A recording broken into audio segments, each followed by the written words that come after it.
All right, for the final time this morning, let's cross back to Sakina now, who is at the ANC's 55th National Conference, wrapping up everything today. I can only imagine that it must have been a pretty exciting morning yesterday. Sorry to take you back to yesterday, Sakina, but, you know, for those of us that weren't there in the room when the announcement was being made, I mean, we heard about all of the energy and all of the singing and all of the tension that was there. But I suppose as somebody who experienced it firsthand, talk to us. What was yesterday like anyway, when those announcements of the leadership were made?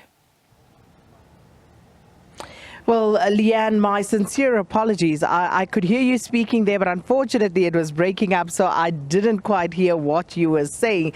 Just heard it go silent, and I took that as my cue to come on. So apologies if I'm not able to answer a question if you were asking one. But of course, we'll probably talk about it tomorrow when I get back to studio. But you're back at Nasrec now, and of course, today is the final day of the ANC's 55th National Conference. The top 7 nominations have been done and dusted, and now we await, of course, the announcement for the 80 names of the National Executive Committee plus additionals. And of course, you know, we're also waiting for those policy resolutions to come through, which is very important, but is always sort of a peripheral issue at these conferences. And I suppose this is why you have the policy conference that precedes this by about 6 months, so that more time can be spent and of course time allocated to discussing policy matters. Samkele Maseko joins me now, and of course, you know, it's been so interesting. I was saying earlier on, after the previous conference, it was unity. There was even a song about unity, and David Mabuza was that third way with the unity. And this time around, it seems as though the winning faction is like, we are going to discipline this organization. It seems as if they are taking that route with discipline. For instance, if you look at the answerances of the National Chairperson, Gwede Mantashe, over the past few days, you listened to the Secretary General yesterday evening, Fikile Mbalula, speaking about how NEC members will not be speaking willy-nilly and contradicting one another, and saying that if they do that, he will be disciplining them, and that the buck stops at Luthuli House, going as far as to saying that non-performing ministers will have to come and account at Luthuli House. So it seems as if he's going back to the days of Gwede Mantashe, when Luthuli House in Jacob Zuma's first term as president was where this power was centralized at the 6th floor, where he was Secretary General. Specifically looking at him speaking yesterday and how he was so stern, so assertive, speaking of how NEC members just can't contradict one another, saying that ANC communications protocol will now have to be observed and obeyed by all members of the party from all structures. Even coming out and calling Ruben Madaje, the Provincial Secretary of Limpopo, into order, where he was allegedly said to have spoken against the just transition of South Africa's energy trajectory, particularly with the power utility Eskom failing and the old coal-powered fleet seemingly failing us, with Komati also being decommissioned in the coming few days or coming few months, which is some of the issues Fikile Mbalula is speaking about, and saying that NEC members need to be disciplined. There needs to be many voices, one message, which essentially what the ANC used to be when Jesse Duarte, the Deputy Secretary General, was still within the governing party, when they were campaigning towards the 2009 general elections and subsequently post-2012, where she always told ANC leaders, many voices, one message. Over the years, we've had plethora of voices and a plethora of messages, particularly heading up to the conference in 2017 and subsequently 5 years later, as Ace Magashule would say, it's a matter of 5 years. 2022 ANC conference, it was a plethora of voices as well. At some point, even ministers and deputy ministers calling for the firing of their boss in government and the leader of the ANC, who's been re-elected now. Phumulo Moswale comes to mind, Lindiwe Sisulu comes to mind, and also Dr. Nkosazana Dlamini comes to mind, whom were seemingly saying that they have a vote of no confidence against their own commander-in-chief. So that's going to be interesting, but they are going to feel the wrath if anything is to be read into some of the body language positions we've seen past the announcement of the top 7. That Stan Matabata clip we were watching, for example, and I know you're going to be in conversation with him perhaps just after 9. And the phrase is blue tick. This is what the cool kids say. The president literally blue ticking Stan Matabata, who's trying to get his attention, maybe to congratulate him or something of that. But, you know, just that cold shoulder. He literally gave him a cold shoulder, took no notice of him, spoke to Oscar Mabuyane, spoke to Phumulo Moswale, Stan Matabata like a small child. And he was standing right next to him. Right next to him, literally holding his hand, trying to get his attention.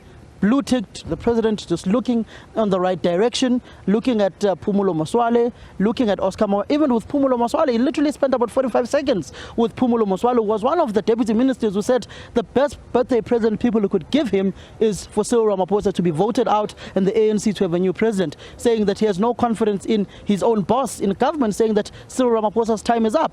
His boss only spent 45 seconds with him. He moved right along. His former provincial secretary, Oscar Mabuyane, seemed to enjoy all the attention of the president, who was his ally, who was his running mate as deputy president, who lost out to Paul Mashatile.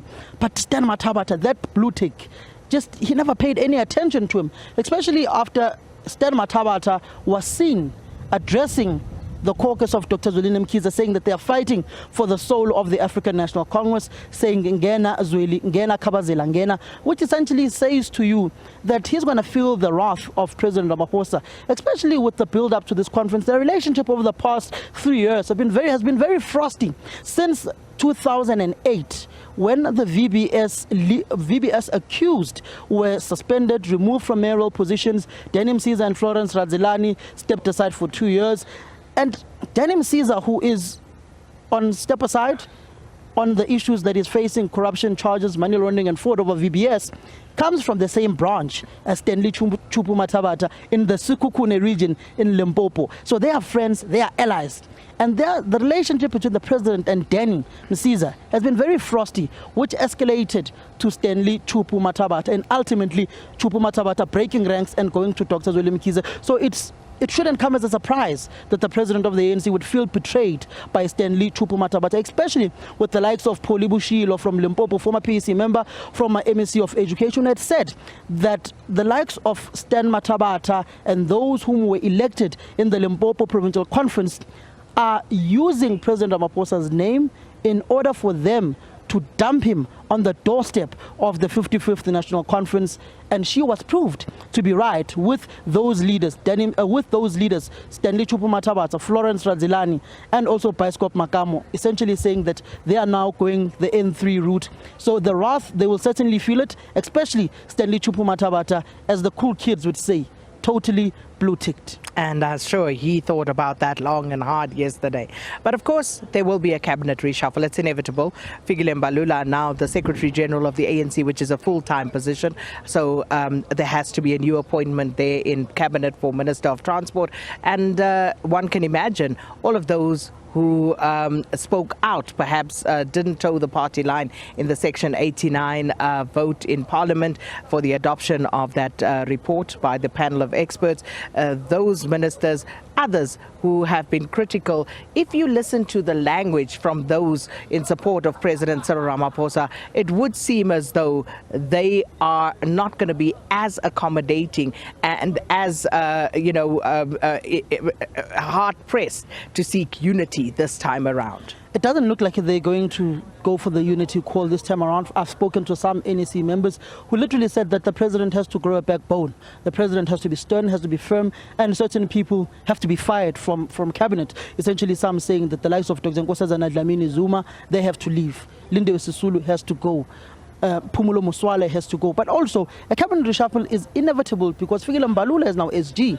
But also, there is no Minister of Public Service Administration. We saw Ayanda Dlodlo at conference, the former minister, who left cabinet and went to a job and went to seek and to go for a job in the World Bank. She's back in the country for this conference. I'm not sure if she's available to come back as an ANC NEC member. So it is inevitable that a cabinet reshuffle is definitely going to happen, not only because of this conference, but because that there is a vacancy, and also there is one person who needs to be accommodated. Some of the individuals whom have spoken to President Ramaphosa was very reluctant against David Makhura leaving as the Premier of Gauteng, and was against the PEC decision, said that he could only accommodate David Makhura in January, which means ultimately there is definitely going to be a cabinet reshuffle. But besides the cabinet reshuffle, Fikile Mbalula yesterday spoke about that there needs to be a performance review of all of the ministers in government. Those who do not perform have to go, which brings about the question, what then happens to the Minister of Public Enterprises, Pravin Gordhan, especially with the failures of Power Utility Eskom, him coming out to defend Andre Dareta against the National Chairperson of the ANC, Gwede Mantashe, who's been re-elected, who is the Minister of Mineral Resources and Energy, who has for the longest of time saying that actually Eskom falls under the Department of Mineral Resources and Energy. But Sakina, there was once a resolution and a proposal to scrap the Department of Enterprises and take some of those ministries, some of those state-owned enterprises. For instance, you take SAA, you put it under transport. You take Eskom, you put it under mineral resources and energy. You take Transnet, you put it under transport as well, which is some of the issues Fikile Mbalula was fighting over with the Minister of Public Enterprises, Pravin Gordhan.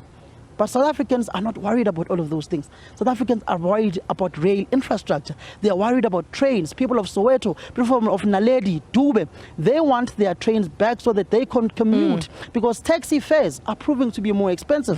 People of Umlazi, they need that corridor reconnected. People of Kwamashu, people of Cape Town as well, Kukule, Tunyanga, they that need central line has been trains. non-existent. Samkele, we can go on, but of course we have to hand it back to studio because we have some time pressure there. But of course, thank you so much for tuning in to Morning Live here from Nasrec. And this is the final day. Tomorrow I'll be back in studio with Leanne. So from Nasrec, back to studio, and we'll be back with more here from Nasrec later on.